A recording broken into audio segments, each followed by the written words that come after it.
Hello guys, learn when కి స్వాగతం. ముందు టాపిక్ లో ఆపరేటర్స్ గురించి తెలుసుకున్నాం. అందులో పైథాన్ లో ఉన్న మల్టిపుల్ ఆపరేటర్స్ గురించి మనం తెలుసుకున్నాము మరియు వాటిని ఎలా ఉపయోగించాలి. ఈ రోజు మనం కండిషనల్ స్టేట్మెంట్ల గురించి చూద్దాం. కండిషనల్ స్టేట్మెంట్ అంటే ఏమి? కండిషనల్ స్టేట్మెంట్స్ డిసిషన్ మేకింగ్ లో మనకు సహాయపడతాయి. మీరు కోడింగ్ భాషలో డెసిషన్ తీసుకోవాలి అనుకుంటే మీరు కండిషనల్ స్టేట్మెంట్స్ ని ఉపయోగించడం చేయవచ్చు. మీ వేరియబుల్ యొక్క వాల్యూ మీరు ఇచ్చిన కండిషన్ కి సరిపోతుందో లేదో అని చెక్ చేయాలనుకుంటున్నారు అనుకుందాం. దానికోసం మీరు కండిషనల్ స్టేట్మెంట్ ని ఉపయోగించాలి. కండిషనల్ స్టేట్మెంట్ ఒక రకంగా చూసుకుంటే బూలియన్ టైప్ అని కూడా అనుకోవచ్చు. అంటే దానికి అర్థం ఇది ట్రూ లేదా ఫాల్స్ అని మాత్రమే చూపిస్తుంది. మనం అనేక రకాలుగా ఉన్న కండిషనల్ స్టేట్మెంట్లను తీసుకోబోతున్నాం. మనం సింపుల్ ఇఫ్ గురించి చూద్దాం. సింపుల్ ఇఫ్ అనేది సాధారణంగా చూసే ఇఫ్ కండిషన్.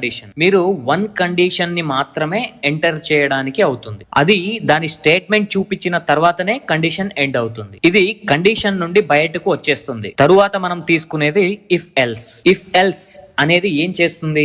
ఈ కండిషన్ ఇక్కడ రెండు భాగాలను కలిగి ఉంటుంది. ఒకవేళ అది ట్రూగా వస్తే అది ట్రూ స్టేట్మెంట్ ని ఫాలో అవుతుంది, లేదా ఫాల్స్ గా వస్తే అది ఫాల్స్ స్టేట్మెంట్ ని ఫాలో అవుతుంది. ఈ విధంగా ఇఫ్ ఎల్స్ కండిషన్ పనిచేస్తుంది. ఇప్పుడు మనం ఇఫ్ ఎల్స్ లాడర్ గురించి చూస్తే మీరు మల్టిపుల్ కండిషన్లను కలిపి ఒకేసారి రాయొచ్చు. ఎల్స్ అనేది చివరిలో ఉంటుంది. ఒకవేళ ఏదైనా కండిషన్ కానీ ట్రూ కాకపోతే అది మీరు ఇచ్చిన లాస్ట్ కండిషన్ లో ట్రూ అవుతుంది. అంతే కదా. నెస్టెడ్ ఇఫ్ అదే విధంగా పనిచేస్తుంది. నెస్టెడ్ ఇఫ్ అంటే ఏమి? ఒక కండిషన్ ఉండి మరియు మీరు దానిలో మరొక కండిషన్ ని వేస్తే మరియు ఆ రెండు కండిషన్లలో ఎల్స్ పార్ట్ అనేది ఉంటుంది. ఈ విధంగా నెస్టెడ్ ఇఫ్ పనిచేస్తుంది. కండిషనల్ స్టేట్మెంట్లు ఎలా పనిచేస్తాయి అనే దాని గురించి మీకు ప్రాక్టికల్ గా చూపిస్తూ చాలా క్లియర్ గా వివరిస్తాను. ఓకే, నేను ఇప్పుడు జూపిటర్ నోట్బుక్ ని తెరుస్తాను. ఇది ఓపెన్ అయింది. నేను మొదట సింపుల్ ఇఫ్ అని రాస్తాను. సింపుల్ ఇఫ్ కింద ఏ విధమైన సింటెక్స్ ఉన్నాయి? ముందుగా ఏముందో చూద్దాం. దాని సింటెక్స్ వచ్చి వన్ కండిషన్ అండ్ దాని స్టేట్మెంట్ మాత్రమే ఉంటుంది. ఇది ఎలా ఇంప్లిమెంట్ అవుతుందో ఇప్పుడు చూద్దాం. నేను ఇక్కడ VAR అనే వేరియబుల్ ని తీసుకున్నానని అనుకుందాం. దానికి నేను 10 వాల్యూని ఇచ్చాను. ఇప్పుడు నేను తీసుకున్న వేరియబుల్ ఈక్వల్ టు 10 అవుతుందా కాదా అనే దాన్ని ఇఫ్ కండిషన్ ద్వారా చెక్ చేయాలని అనుకుంటున్నాను. దాన్ని చెక్ చేద్దాం. ఇప్పుడు నేను ఈక్వల్ టు సైన్ ని ఎంచుకున్నాను మరియు వేరియబుల్ కి ఈక్వల్ టు 10 అవుతుందా లేక కాదా? ఇప్పుడు నేను వేరియబుల్ యొక్క వాల్యూని 10 గా ప్రింట్ చేస్తాను. లేకుంటే చివరిలో బాయ్ అనే సింపుల్ మెసేజ్ ని రాస్తాను. నేను రన్ పైన క్లిక్ చేశాను మరియు దాని వాల్యూ ట్రూ అని నాకు చూపించింది. కాబట్టి మనం ఇచ్చిన కండిషన్ ట్రూగా అయ్యింది. మీరు ఇచ్చిన కండిషన్ కూడా ట్రూగా అయ్యింది. ఒకవేళ అది ట్రూ అయితే మనం ఇచ్చిన కండిషన్ లోపలికి మళ్ళీ మనం ఇచ్చిన మెసేజ్ ని ప్రింట్ చేస్తుంది. సింపుల్ ఇఫ్ ఎలా జరుగుతుంది? మీరు వన్ కండిషన్ ని మాత్రమే పెట్టుకోవాలి అండ్ దానిని ఉపయోగించి మాత్రమే పని చేయాలి. నేను మీకు మరొక ఉదాహరణ చెప్తాను. ఉదాహరణకు మీ వేరియబుల్ ఏ ని అనుకుందాం. ఆ వేరియబుల్ కి a ఈక్వల్ టు 25 అనే వాల్యూని అసైన్ చేశామని అనుకుందాం.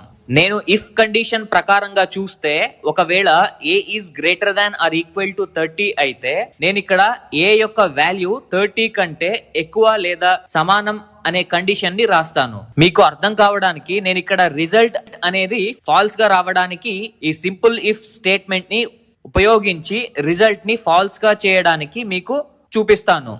వేరియబుల్ యొక్క వాల్యూ 25 అని నేను కింద రాస్తాను. ఒకవేళ కండిషన్ మ్యాచ్ అయ్యి ట్రూగా వస్తే ఆ వేరియబుల్ ఏ యొక్క వాల్యూ 25 గా ప్రింట్ అవుతుంది. లేకపోతే బై అనేది మెసేజ్ ప్రింట్ అవుతుంది. ఇప్పుడు నేను దానిని రన్ చేస్తాను. దాని రిజల్ట్ బై గా వచ్చింది.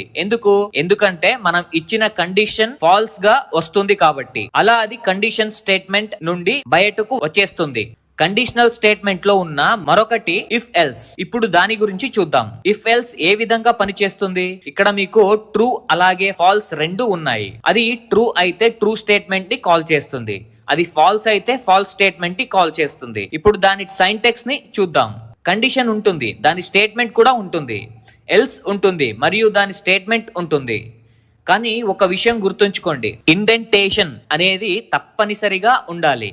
అది ఎలాగో చూద్దాం. నా దగ్గర వేరియబుల్ ఏ ఉంది. నేను ఈ ప్రోగ్రామ్ ని డైనమిక్ గా చేస్తాను. డైనమిక్ అర్థం మనం ఈ ప్రోగ్రామ్ లో యూజర్ ఇన్పుట్ ని తీసుకుంటాము. మనం యూజర్ ఇన్పుట్ ని తీసుకొని అండ్ ఇంటీజర్ ఇన్పుట్ ని మాత్రమే తీసుకొని చేయాలి. ఇన్పుట్ వచ్చి ఇన్పుట్ గా తీసుకుంటాము. నేను యూజర్ నుండి ఏ వాల్యూని అడుగుతాను. ఒక సింపుల్ మెసేజ్ ని రాద్దాం. ఏ వాల్యూని ఎంటర్ చేయండి. ఇక్కడ నేను మరొక వేరియబుల్ ని బి అనే దాన్ని తీసుకుంటాను. నాకు ఇక్కడ 2 ఇన్పుట్లు ఉన్నాయి, ఏ బి. ఇప్పుడు నేను కండిషన్ ని చెక్ చేయాలి. ఏ కండిషన్ ని చెక్ చేయాలి? ఏ యొక్క వాల్యూ బి. ఏ యొక్క వాల్యూ బి కంటే ఎక్కువగా ఉంటే కండిషన్ అనేది ఫాల్స్ అయినప్పుడు అది స్టేట్మెంట్ కాల్ అయి ఉండాలి. ఏ కంటే బి ఎక్కువగా ఉంటే అప్పుడు కండిషన్ అనేది ట్రూగా అవుతుంది.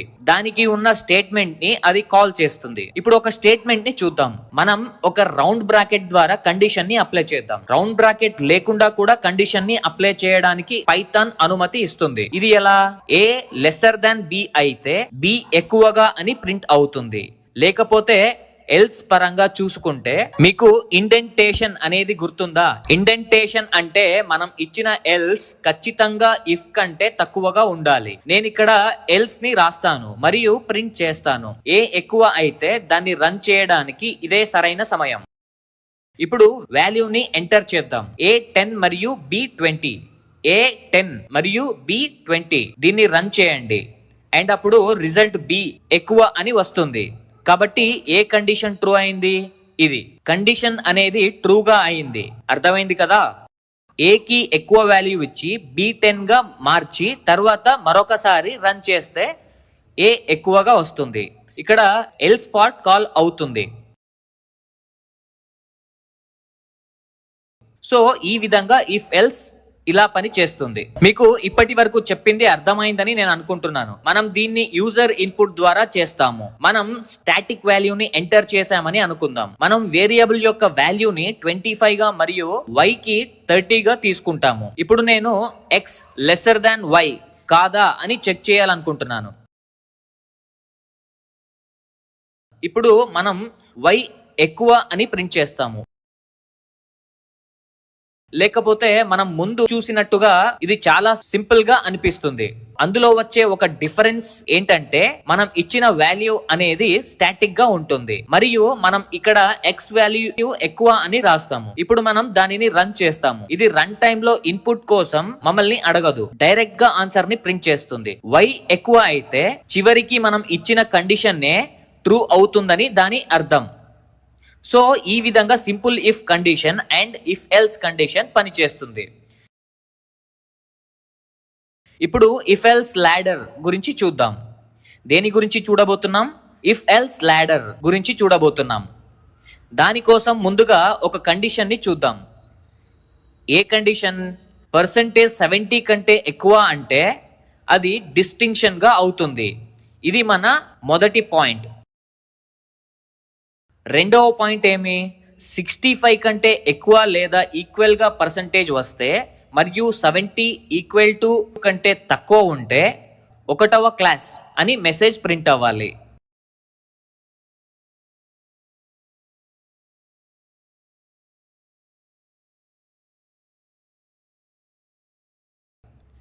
సమయాన్ని సేవ్ చేయడానికి నేను దీన్ని కాపీ చేసి పెట్టుకుంటాను. రెండవ క్లాస్ మనం ఇక్కడ ఏ కండిషన్ ని అప్లై చేస్తాము? %60 కంటే ఎక్కువ లేదా ఈక్వల్ గా మరియు 65 కంటే తక్కువ ఉండాలి. అప్పుడు మనం రెండవ క్లాస్ ని ప్రింట్ అవ్వాలని అనుకుంటాము.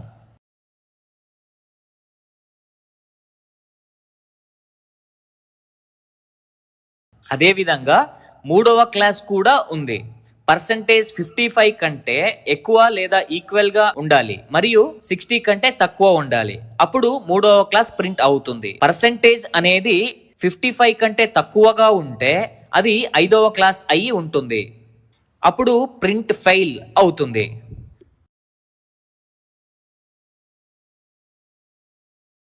సో మనం ఈ ప్రశ్నలను కమెంట్ లాగా చూసాము. మనం వాటిని మల్టీ లైన్ కమెంట్ లాగా చూసాము. అర్థమైంది కదా? ముందుగా మనం పర్సంటేజ్ ని ఇన్పుట్ గా తీసుకుంటాము. నేను పర్సంటేజ్ కోసం వేరియబుల్ p ని తీసుకుంటాను. ఇంట్ అనేది ఇన్పుట్ గా ఉంటుంది. ఎంటర్ యువర్ పర్సంటేజ్ అని నేను రాస్తాను. ఇక్కడ నేను యూజర్ నుండి ఏమి అడగాలి? పర్సంటేజ్ ని అడగాలి మరియు దానిని గా స్టోర్ చేశాను. సో మన ఒకటవ కండిషన్ ఏం చెబుతుంది? మన ఒకటవ కండిషన్ ప్రకారం పర్సంటేజ్ 70 కంటే ఎక్కువ ఉంటే అది డిస్టింక్షన్ గా ప్రింట్ చేయబడుతుంది. మన ఒకటవ కండిషన్ వచ్చి 70 కంటే ఎక్కువ పర్సంటేజ్ ఉండాలి, లేదా మనం దాన్ని 70 కంటే ఎక్కువ లేదా ఈక్వల్ గా ఉంచుతాము. అప్పుడు మీకు ఏమి ప్రింట్ అవ్వాలి అనుకుంటున్నారు? డిస్టింక్షన్ ప్రింట్ అవ్వాలి. మనకు రెండవ క్లాస్ కూడా ఉంది. మనం ఇఫ్ ఎల్స్ లాడర్ రాస్తాము. ఎందుకంటే మనం మల్టిపుల్ కండిషన్లతో పని చేయాలి. ఇఫ్ ఎల్స్ లాడర్ యొక్క సైంటాక్స్ ని చూడండి. ఇఫ్ అనేది మన మెయిన్ కండిషన్, ఆ తర్వాత రెండవ కండిషన్ ఇఫ్ ఎల్స్ కండిషన్, మరో కండిషన్ ఉంటే మళ్ళీ ఇఫ్ ఎల్స్ కండిషన్ అవుతుంది, మరో కండిషన్ ఉంటే మళ్ళీ ఇఫ్ ఎల్స్ కండిషన్ అవుతుంది. మనం ఈ విధంగా లాడర్లను క్రియేట్ చేసుకున్నాము. ఇక్కడ మన రెండవ కండిషన్ ఏమి ఉండొచ్చు? p percentage greater than equal to 65, మరియు దాన్ని మీరు అక్కడ మరియు ఇక్కడ చూడొచ్చు. మీకు గుర్తుంటే దీని గురించి మనం ఆపరేటర్ అండ్ గురించి తెలుసుకున్నాము. ఇక్కడ మనం ఆ ఆపరేటర్ ని ఉపయోగించాలి. మరియు మనకు ఇక్కడ ఉన్న మరొక కండిషన్ ఏంటంటే లెస్ దాన్ 70. ఇప్పుడు మనం ఒకటవ క్లాస్ ని ఇక్కడ ప్రింట్ చేస్తాము. ఎందుకు అది ఒకటవ క్లాస్ కిందకి వస్తుంది? ఎందుకంటే పైన ఇచ్చిన కండిషన్ ప్రకారం మనం మెసేజ్ ని ప్రింట్ చేస్తాము. మూడవ కండిషన్ ఏం చెబుతుంది? ఇది పర్సెంటేజ్ 60 కంటే ఎక్కువ లేదా ఈక్వల్ గా ఉండాలి మరియు పర్సెంటేజ్ 65 కంటే తక్కువగా ఉండాలని అర్థం. ఏ మెసేజ్ కనిపించాలి? రెండవ క్లాస్.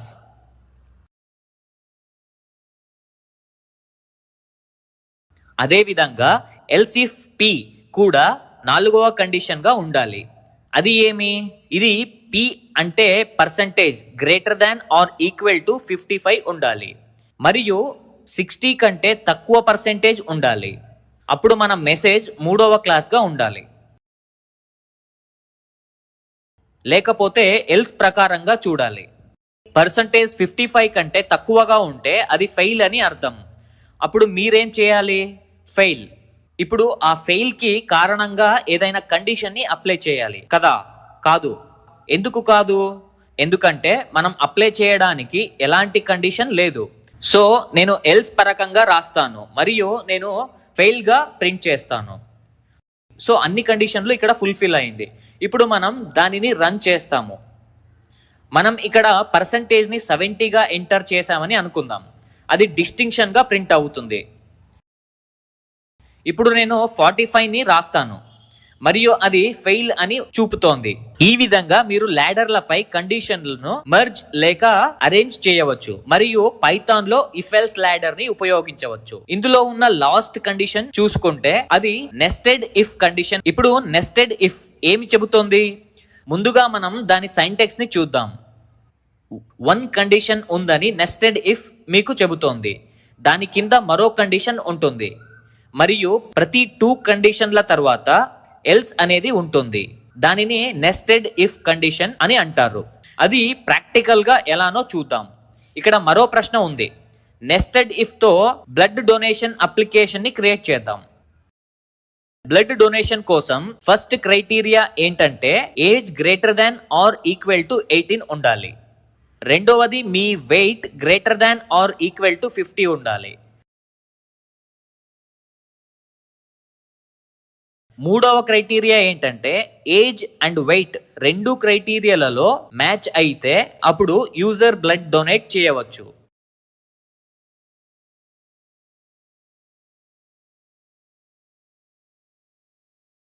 నాలుగవ క్రైటీరియా ఏంటంటే ఏజ్ లెసర్ దాన్ 18 అయితే అండర్ ఏజ్ అని మెసేజ్ చూపించాలి.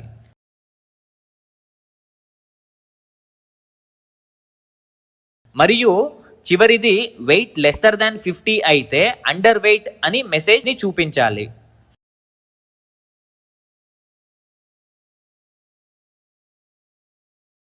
మనం ఇక్కడ మరొక క్రైటీరియాని కూడా యాడ్ చేస్తాం. ఏజ్ మ్యాచ్ కాకపోతే అది వెయిట్ ని అడగకూడదు.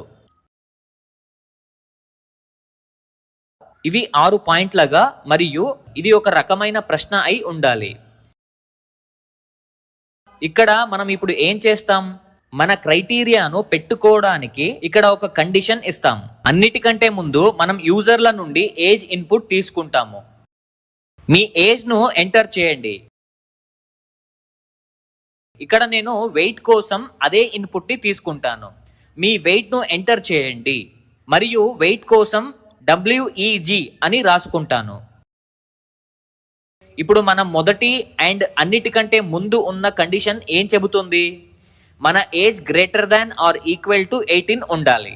ఒకవేళ age greater than or equal to 18 గా ఉంటే మనం దాన్ని ఫస్ట్ కండిషన్ గా ఇవ్వాలి. సెకండ్ కండిషన్ ఏంటంటే weight greater than or equal to 50 అయితే ఏం చేస్తాము? మనం ఈ పాయింట్ ని తీసుకుంటాము అండ్ ఈ పాయింట్ ని వాటి ద్వారా ప్యారలల్ గా పనిచేసే విధంగా చేస్తున్నాము. ఎందుకంటే మన ఏజ్ మ్యాచ్ అయితే మాత్రమే వెయిట్ అడగాలి, లేకుంటే లేదు.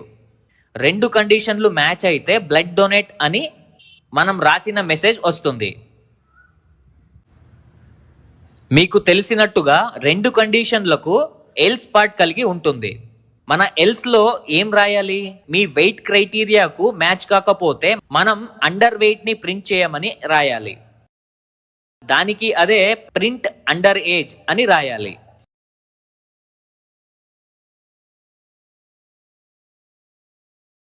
ఇప్పుడు అన్ని క్రైటీరియాలు మ్యాచ్ అవుతాయి. దాన్ని రన్ చేసి చూద్దాం. ఏదైనా ఎర్రర్ సరిగ్గా ఉంటే ఏమి చేయాలి? దాన్ని చెక్ చేయాలి. నేను ఇక్కడ 14 రాస్తాను. 14 అనేది మన క్రైటీరియాకు మ్యాచ్ కాదు. సో అది నన్ను వెయిట్ ని అడగకూడదు. అది నన్ను దేని గురించి అడగకూడదు? వెయిట్ గురించి అడగకూడదు. దాన్ని రన్ చేసి చూద్దాం. అది మమ్మల్ని వెయిట్ అడుగుతోంది. అంటే మనం చేసిన ప్రోగ్రామ్ లో ఏదో కొంచెం తప్పు ఉంది. ఎక్కడ తప్పు జరిగిందో చూద్దాం. ఏమి తప్పు జరిగింది?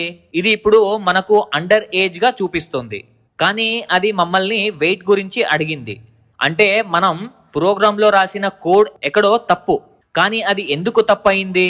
ఎందుకంటే పైథాన్ ఇంటర్ప్రిటర్లతో పనిచేస్తుంది మరియు మనం వెయిట్ యొక్క ఇన్పుట్ ని ముందే తీసుకున్నాము. మనకు ఇప్పుడు అవసరం అంటే అది మన ఏజ్ క్రైటీరియాకు మ్యాచ్ అయినప్పుడు మాత్రమే అవసరం పడుతుంది. మనం దానిని కట్ చేస్తాము మరియు దాన్ని వేసి రన్ చేయాలి. ఇప్పుడు నేను 14 అని రాసినప్పుడు అది డైరెక్ట్ గా నాకు అండర్ ఏజ్ అని చూపిస్తుంది.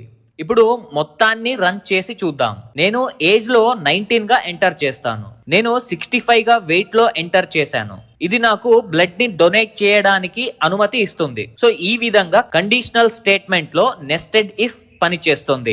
మీకందరికీ ఈ కాన్సెప్ట్ చాలా క్లియర్ గా అర్థమైందని నేను ఆశిస్తున్నాను. సో ఈ రోజు మనం దేని గురించి నేర్చుకున్నాము? సింపుల్ ఇఫ్ ఎలా పనిచేస్తుందో, ఇఫ్ ఎల్స్ ఎలా పనిచేస్తుందో, ఇఫ్ ఎల్స్ లాడర్ ఎలా పనిచేస్తుందో మరియు నెస్టెడ్ ఇఫ్ ఎలా పనిచేస్తుందో చూసాం. తర్వాతి వీడియోలో లూపింగ్ స్టేట్మెంట్ల గురించి తెలుసుకుందాం. సరేనా మరి? బాయ్.